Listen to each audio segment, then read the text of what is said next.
سلام همگی، به کانال من خوش اومدید. توی این ویدیو میخوام بهتون بگم که چرا من از ساخت اکانت اتسی پشیمونم. فکر میکنم اتسی بیزنس خوبی نیست. حالا در مورد شرایطش و اینکه منظورم چیه بیشتر توضیح میدم. خب من چرا اتسی رو شروع کردم و اصلا چجوری شد که شروع کردم.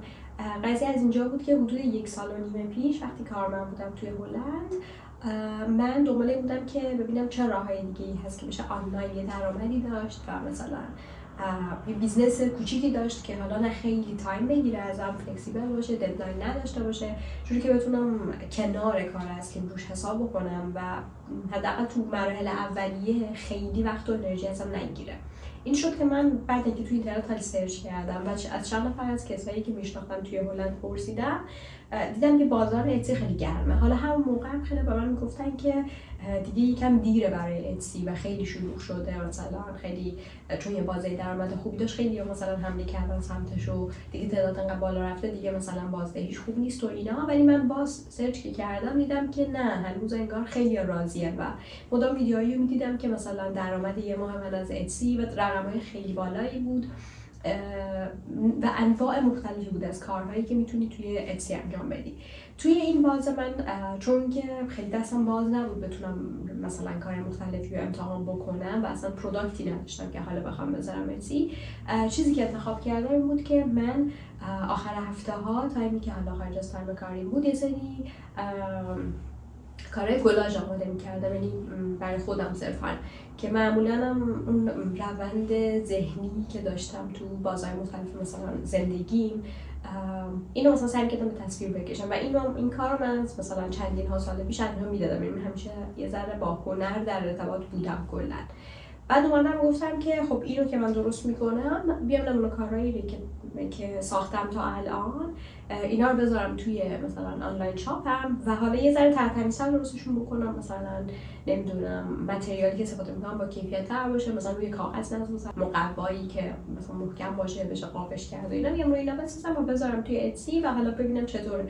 حداقلش اینه که یه تجربه این که مثلا من یه آنلاین شاپی توی اتسی داشتم و مثلا کنارش تجربه کنم و خب خیلی هم یاد میگیره آدم. یعنی کلا یکی از اتفاقای خوبی که موقع شروع این سبک کارا میفته اینه که در کنار اون شما خیلی کار یاد میگیری و این بخشی از کاره که من خیلی بهش علاقه دارم. یعنی اینکه صرفا اگر این کار نگیره هم مثلا من عکاسی محصول یاد گرفتم، من خیلی مثلا اینکه چجوری اتسی یه شاپ رو میشه ساخت، چجوری مثلا یه کاری کنی بازدیدات خوب باشه، اصلا چی هست، چجوریه بیزنسش و غیره.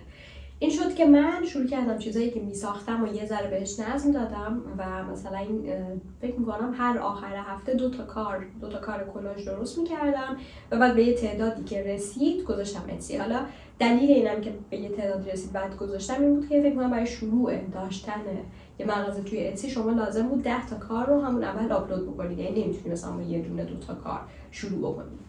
بعد من اومدم اینا رو گذاشتم اتسی و قصد داشتم خود کاغذ رو بفروشم. یعنی من این یکی از مواردی که مهمه توی کار آنلاین، که اگر مثلا شما کلا یه چیز دیجیتالی بفروشید یه ذره قضیهش متفاوته با اینکه یه پروداکت مثلا کاغذی بفروشید یا چیز مختلف. من بعد یه ذره سرچ، ولی سرچ مارکت سرچ خاصی نکردم واسش، یعنی بیشتر اصلا به علاقه اومد این که من خب مثلا به هنر علاقه دارم، اینا دارم تولید میکنم، خب اینا رو مثلا یه ذره سر و سامون بدم و بذارم توی اتسی.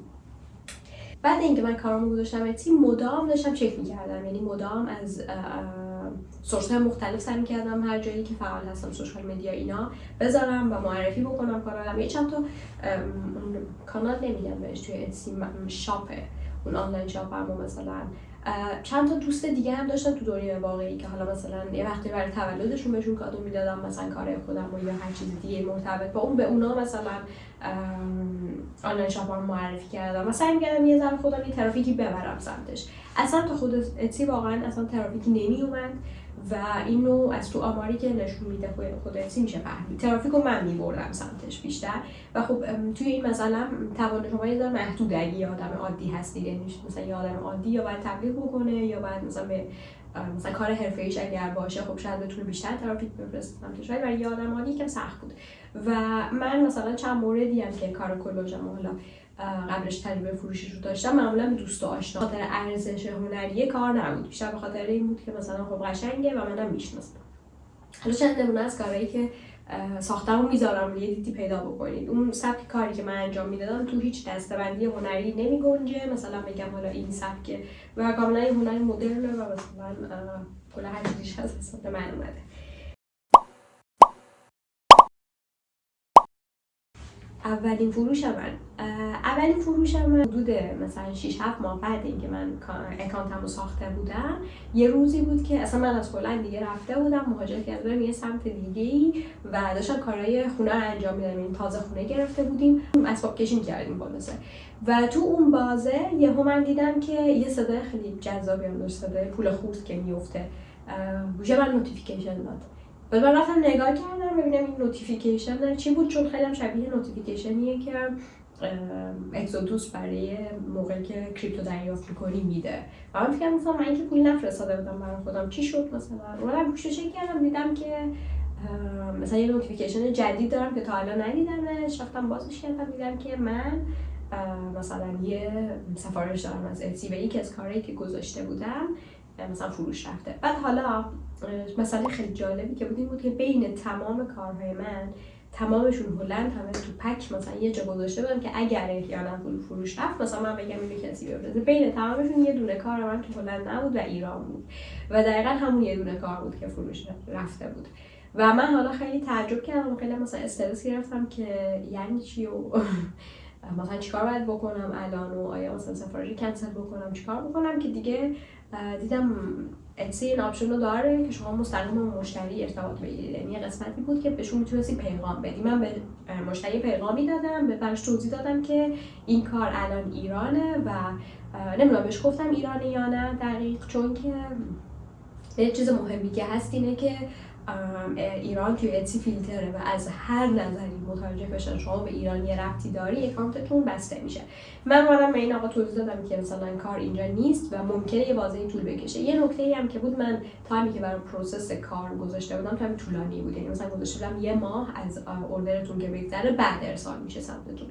بعد خب از پست ایران و اینا هم پرسیدیم، اون تایم تقریبا مثلا میگفتن یه ماه میرسه. ولی من برای اینکه مثلا ریسک نکنم و حالا شخصی که خرید کرده مثلا ناامید نشه و مثلا ناراضی نباشه، من باهاش صحبت کردم، گفتم این مثلا کار رو اینجوریه، من از یک کشور دیگه میخوام بفرستم و فکر کنم فنلاند بود. مثلا یه وقتایی صبر ممکنه یه ذره دیرتر باشه چون پست ما یه ذره مثلا قابل اعتماد نیست و اینا. گفت نه اصلا مشکلی نیست و من خیلی اوکی ام و میخوام من میتونم یه کار دیگه از شاپ انتخاب بکنم و اگه خیلی سخته تو اینا. و گفتم نه بابا میگم بفرستن و خیلی مثلا اینجوری خوب پیش رفت و ما کار ارسال کردیم. من مثلا بهشون پیغام دادم، کد رهگیری و اینا رو گذاشتم، گفتم که اگر مثلا به دستتون رسید به من بگید و اینا. بعد به من پیغام دادن گفتم مرسی، مثلا اگه برسه من خبر میدم و نمیتونم صبر کنم که مثلا کارو از نزدیک ببینم و خیلی هیجان دارم و اینا. ولی هیچ وقت من هیچ پیغامی ندادم. حالا دلیل اینکه اینو میگم آخر ویدیو میگم چرا ایده توته دارم. و خلاصه این شد اولین فروش من. بعد از اولین فروش من با چند نفر از هنرمندایی که میشناختم و کسایی که کارشون ارزشمند بود، یعنی مثلا دیگه مثلا من نبود که صرفا حالا دلی یه کاری بکنه و مثلا شاید یکی دید خوشش بیاد، کاری که واقعا ارزش هنری داشت، اومدم با چند تا از اینا قرارداد بستم و مدل پیدا کردنشون یکیشون که کامل استاد خودم بود و میدونم مثلا کارش خیلی با ارزش، خیلی خوبه، چندین سال تدریس میکنن، چندین ها سال تدریس میکنن و قرارمون بر این بود که صرفا عکس و مثلا سری فیلم با اون ابعادی که مثلا حالا اتسی میپذیره برام بفرستن، من توی هلند میذارمش روی اکانت اتسی و اگر فروش رفت از ایران پستش میکنیم، چون پست ایران هنوز معقول بود. یعنی مثلا شما فکر کن برای یه چیزی که از ایران پست بشه هزینه‌اش حدود 10 یورو میشه. از هلند هم شما اگه پست بکنید همین حدود میشه، یعنی به خاطر اینکه از داخل هلند به اروپا هم همین هولوش میشه، هرچند پست ایران قابل اعتماد نیست. حالا دلیل اینکه اینو میگم باز آخر ویدیو توضیح میدم چه اتفاقی افتاد. من اومدم با این هنرمندایی که حالا مثلا یکیشون که میگم از نزدیکای خودم بود، یه نفر دیگه از بچه‌هایی بود که قبلا نرم افزار می‌خوند، کلاً گرایشش رو عوض کرد رفت سمت هنر. یکی دیگه کسی بود که اصلا من کامل از توی اینستاگرام پیداش کردم، یعنی یه عزیزی بود توی اینستاگرام، من کارشو خیلی دوست داشتم، خیلی مثلا کارشون واقعا حرفه‌ای بود. بهش گفتم که بیا با هم مثلا همکاری بکنیم. مرحله اولم خب هیچ اعتمادی چیزی لازم نیست، فقط عکس کارتو بفرست من میذارم، اگه فروش رفت مثلا تو پست می‌کنی. و اونجا بود که یه سری چیزا شروع کرد خودشون نشون دادن، مثلا اینکه قیمتایی که میذاشتی خیلی بالا. توی 10 تا کاری که من خودم داشتم اصلا خودش رو نشون نمیداد، ولی وقتی مثلا من 100 تا کار گذاشتم، 150 تا کار، نه بیشتر، من دقیقاً 226 تا کار گذاشتم. حالا بعدا میریم روی کامپیوتر بهتون نشون میدم. من 226 تا مثلا کار گذاشتم و تازه یه سری از کارا رو نذاشتم.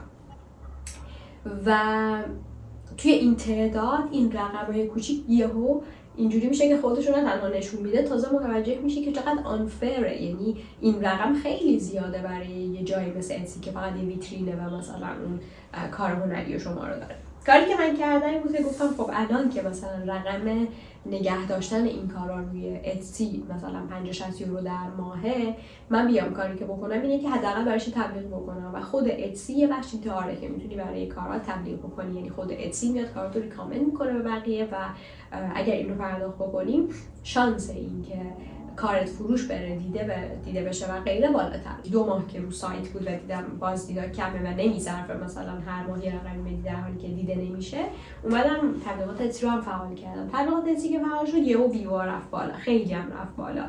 و بعد اینکه مثلا 1-2 ماه از اونم گذشت، من اولین سفارشم رو گرفتم. اولین سفارشی که گرفتیم برای کارهای اون استاد خودم بود که کار طراحی بود و سفارش خب ایران بود. بهشون هم گفته بودیم که مثلا زمان پروسس رو گذاشتم 3 ماه، یعنی مثلا بین 10 روز تا 3 ماه من وقت میخوام اینو به دست شما برسونم. و مثلا صحبت کردیم، از ایران پست شد، پست هم نشد، تازه بهتر 1 نفری آورد تا اروپا و از اروپا پست شد. یعنی فقط اون پست اروپا که خیلی ریلایبله و دیگه مثلا پست شد طبیعتا باید میرسید دستشون و قرار شد اگر رسید به دستشون ایشون به من خبر بده. منتها ایشون هم نه تنها خبری نداد بلکه از یه جایی درخواست برگشت بچه داد. یعنی گفتش که من مثلا گفته بودم فلان تاریخ برسه به دستم نرسیده و درخواست مثلا چیز داد، هلپ داد توی اتسی. حالا این قضیه که گفته بود تا فلان تاریخ برسه به دستم رو درست میگن، یعنی به من گفت این تاریخ و من براش توضیح دادم که من تا فلان تاریخ مثلا میفرستیم اروپا، یعنی یه نفر مسافر میاره و خیلی مثلا سریعه، ولی از فلان تاریخ دیگه مثلا دست پسته، من مثلا تضمین نمی‌کنم و توی سایت ما گذاشتیم مثلا 3 ماه وقت، هرچند مثلا من دارم 2 هفته‌ای به دست میرسونم. ولی خیلی جواب درست حسابی دریافت نکردم. یعنی مثلا صرفا همینجوری مکالماتی داشتیم و گفت اوکی پس بفرست و من فرستادم. نه تنها من آخر نفهمیدم به دستشون اصلا رسید یا نرسید، اصلا کی رسید، هیچی، فقط درخواست برگشت دادن و اصلا تایید کرد بکنم. یعنی نمیدونم آخرش چی شد، اصلا هیچی نشد. حالا این بود که من فهمیدم فروختن چیزی که دستت نیست کار اشتباهیه. چون حالا من الان مثلا توی چند دقیقه توضیح میدم، ولی اون موقع واقعا رو اعصاب بود. یعنی ما باید دنبال مثلا مسافر میگشتیم که بیاد اروپا بفرستیم. پست ایران خب سری قبلم از پست ایران استفاده کردم، مثلا مشخص نبود به کجا رسید. بعد از یه طرف دیگه خب فقط یه کاغذه. یعنی دلیل اینکه من این آثار هنری این سبک انتخاب کردم این بود که حمل و نقلش آسونه، مثلا یه برگه کاغذ دیگه، طبیعتا نباید خیلی مثلا چیز باشه سخت بود، طبیعتا نباید سخت می بود ولی خب خیلی سخت بود. با کسایی که داشتم باشون همکاری می‌کردم گفتم که به نظر من اینجوری نمیشه. یعنی من دارم یه هزینه زیادی به خود اتسی میدم ماهانه، یه هزینه‌ای هم بابت تبلیغاتش میدم و شانس فروش آثار کمه به خاطر اینکه من زدم تایم پروسس 3 ماه و مثلا کسی که سریع میخواد برسه دستش خب نمیاد شاپ من رو انتخاب کنه. طرف مثلا میخواد اگر مثلا معمولا کار هنری تو اروپا حداقل مشتری اصلیش کسایی که میخوان کادو بدن، یعنی مثلا کاری که زیر 100 یوروه، کسی میاد اینو میخره که مثلا میخواد یه کادویی بده. افراد برای خودشون اگه خیلی هنر دوست باشن میان سراغ رقمای بالاتر، اگر هنر دوست نباشن خیلی شانس اینکه تو مثلا اتسی بیان بگردن و دنبال کار باشن خیلی کمه. اون قطعه هدفه یه ذره مشخص، رفتارش قابل پیش بینیه. داشتم میومدم ایران برای جراحی بینی هم داشتم میرفتم، ولی با مثلا تمامی کسایی که حالا باشون داشتم کار میکردم هماهنگ کردم، همشون از اقصا نقاط ایران پست کردن خونه یکی از دوستان و من موقعی که عملم تمام شد این پکیج رو برداشتم تمام کار رو و بردم با خودم هلند. یعنی من مثلا هزینه‌ای بابت این مسئله که تمام اینا برسه هلند نه. از اینجا دیگه خیلی هیجان انگیز شد. من خیلی امید داشتم که حالا که تایم پروسس فروش رو می‌ذاریم 2-3 روز دیگه فروشمون مثلا منطقی تر کسی بخواد خرید بکنه. اومدیم تمام کاری که رسید هلند من همه رو خودم عکاسی کردم مجددا و توی نور خوب تو مثلا حتی از دوربین خوب استفاده کردم. یه دوره عکاسی حتی دیدم، عکاسی محصول که خیلی خوب بود، کلا خیلی به دردم بود. ولی خب یعنی نهایت تلاشمو کردم که خیلی حرفه‌ای کار رو بتونیم پرزنت کنیم، خیلی استایل کار رو قشنگ بود. یعنی مثلا اونایی که مال یه هنرمند خاص بود مثلا رنگ حاشیه خاصی داد کردن توی اتسی و خب یه سری از کارهایی که قبلا آماده کرده بودیم دیگه توی اینا نبود، یه سریاش اضافه بود. و من اومدم دوباره تمام اینا رو منیج کردم، گذاشتم برای همشون مثلا کپشن مناسب نوشتم، همه رو تگای خوب زدم که راحت بتونی پیدا بکنم، زدم تایم پروسس 3 روز و همه چیز دیگه پرفکت بود. یعنی مثلا شما یه شاپی رو تصور بکنید که توی اتسی جزء شاپایی بود که با بالاترین سطح کوالیتی کار می‌کنه. اینجوری میگم، نه از نظر مثلا اینکه مخاطب و اینا اصلا، ولی با کوالیتی خیلی خوب همیشه آماده. از اون طرف هم ادورتایز اتسی رو خیلی بردم بالا، یعنی اون رقمه مثلا 5 یورو در روز داشت تبلیغ می‌کرد براش و مثلا به خیلی‌ها نشون میداد و خیلی همه چی آماده بود که دیگه ببینم چطور پیش میره. توی روز اول دوم من بالای 20 تا پیغام دریافت کردم که تمامش اسکم بود، تمامش.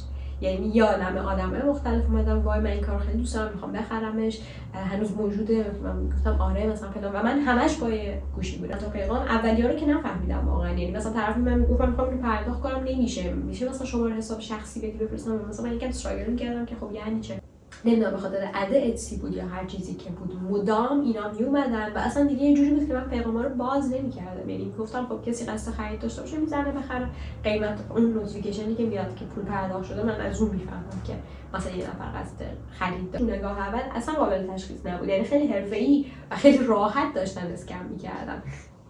بعد تازه اتسی یه سری چیزا هم داشت، مثلا موقعی که پیغام به دستت میرسید اتسی مینوشت که مثلا خود اتسی مینوشت که مثلا لطفاً زودتر پاسخ بدید که مثلا پیغام دهنده متوجه باشه که مثلا شما اویلیبلید و چیزای اینجوری. و خب تو فکر می‌کردی این واقعا اتسیه دیگه. یا اینجا چون کسایی که داشتن با لوگوی اتسی اسکم می‌کردن و انقدر راحت برای خودشون میومدن میرفتن، راستش من اینجا بود که یه ذره شروع کردم کلاً به اتسی شک کردن. یعنی یه سری کامیونیتی و اینا داره اتسی داخل خودش که مثلا افرادی که شاپ دارن با هم صحبت میکنن و اینا. من دیدم خیلی نوشته بودن که اصلا ماهاست مثلا درآمدی از اتسی ندارن و مثلا اتسی مال 2 سال پیش بود که خوب بود و دارن شاپشون رو میبندن و این اتفاق هی میافتاد مدام. یعنی من هی میدیدم کسایی که توی این کامیونیتی بودن هی داشتن میرفتن و خب منم دیگه داشتم کم کم به رفتن فکر میکردم، به خاطر اینکه مثلا رقمایی که من میدادم خیلی بالا بود. یعنی من چون تعداد کارا بالا بود، مثلا فکر کنم 270 تا کار وقتی میذاری شما همینجوری مثلا میانگین ماهی 60 یورو باید بدی و تازه مثلا ادز هم که روش بذاری مثلا یا عالمه دیگه بهش اضافه میشه. من تو اون بازه دیگه تصمیم گرفتم یه 3 ماه دیگه بمونم، مثلا این بازه 3 ماه تلاشمو نهایت برای اتسی بکنم. اگه کار کرد که کرد، اگر نکرد که هیچی. و توی این 3 ماه من تعداد اسکمایی که دریافت کردم برای تصور بود. هیچ سفارشی ثبت نشد، هیچ سفارشی، در حالی که هم کارا خیلی خوب بودن، هم از ترافیک خوبی داشت مثلا میومد تو شاپ من، ولی هیچ سفارشی. خب حالا یه جایی که یه نظریه‌ای در من شکل گرفت، اینو من شاید اگر مثلا بخوام یه ویدیو انگلیسی بسازم اینو راحت نگم، ولی واقعا چیزی که الان حداقل این حسو دارم اونم اینه که این 2 تا خریدی که من تو تایم‌های مختلف داشتم احتمالاً سمت خود اتسی بوده. یعنی من این فکر رو میکنم که اتسی میاد حساب میکنه ببینه کجا کاربر ممکنه ناامید بشه و بره، تو اون حالت یه مثلا خرید بهش میده، این خرید 30 یورویی مثلا 40 یورو و این باعث میشه تو بمونی چون هوپ برات ایجاد میکنه. و اینو دقیقاً آن سپات، یعنی هر جایی از قضیه کسایی که واقعا براشون مهم نیست کار رسید دستشون یا نه و اون میومدن دقیقاً اون موقعی که تصمیمات خیلی حیاتی مثلا من خواستم بگیرم از من خرید می‌کردن. و این واقعا من حالا چون خودم تو کار دیتام و میدونم تحلیل این داده ها چقدر با ارزشه، من فکر کردم شاید اینا اصلا که اتسی، یعنی شما بدترین اکانت اتسی هم داشته باشی چون ماهانه داری پول میدی و اتسی یه بخش عظیمی از درآمدش اینه، نه از درصد فروشی که میگیره، از درصدی که از ما میگیره بابت گذاشتن کارامون توی اتسی. یعنی من زمانی فکر می‌کردم درآمد اصلی اتسی از رقمی که موقع فروش از ما میگیره، ولی الان فکر می‌کنم حداقل تو این بازه درآمد اعظمش از پولیه که بابت نگه داشتن اکانت از ما داره میگیره. و برای همینم هست که فکر می‌کنم بعید نیست که اتسی توی زمانی که میدونه مخاطب دیگه خیلی مونده، مخاطبش یعنی کاربر اونجا خیلی مونده یا آنلاین شاپی داره و هیچ فروشی نداشته، میدونه ممکنه بره و اینه که تو مثلا تایمای خاص میاد مثلا یه سفارش ثبت میکنه، سفارش کسایی هم که اصلا براشون مهم نیست برسه دستشون یا نه، یعنی برخورد این کسایی که از من خرید کردن به من این حسو داد. شاید من اشتباه میکنم ولی خب اگر داره این کار میکنه دمش گرم، خیلی حرکت خفنیه، هرچند غیر انسانیه واقعا، ولی خیلی دقیق و حدود یه 3 ماه مثلا وقت دادم بخونم که اینو باز هنوز نگه دارم، حالا یه تبلیغی بکنم روش. تبلیغات دیگه مثلا با رقمای خوب نمیزدم، مثلا رقم‌ها یه ذره آوردم پایین‌تر که حالا خیلی هم نشه، چون دیگه دست اومده بود که حداقل امکان فروش کار کاغذی به این شکل توی اتسی شانس خوبی نداره و دیگه نمی‌خواستم خیلی روش پرسیستنت باشم راستش، و داشتم پلتفرم‌های دیگه فکر می‌کردم که حالا این کارا رو مثلا بفروشم. اگر کسی از شما میدونه توی اروپا یا علل خصوص هلند برای فروش کار هنری چه روشی اصلا بهتر، خیلی ممنون میشم برام بنویسید. خیلی مشتاق و علاقه‌مندم واقعا که در این زمینه اطلاعات پیدا بکنم و ببینم شاید روشی هست که من نمیدونمش هنوز و به نظر مارکت خیلی جذابیه، مثلا برای هنرمندای ایرانی که کیفیت کارشون خیلی خوبه، مثلا بتونن بازار خارج از ایران رو هدف بگیرن. امیدوارم که از این ویدیو لذت برده باشید. صرفا خواستم دلایل شخصی خودم رو بگم که چرا من تصمیم گرفتم آنلاین شاپ شخصی خودم رو ببندم و احتمالاً هم هیچ وقت دیگه نرم سراغ اتسی. مراقب خودتون باشید. فعلا.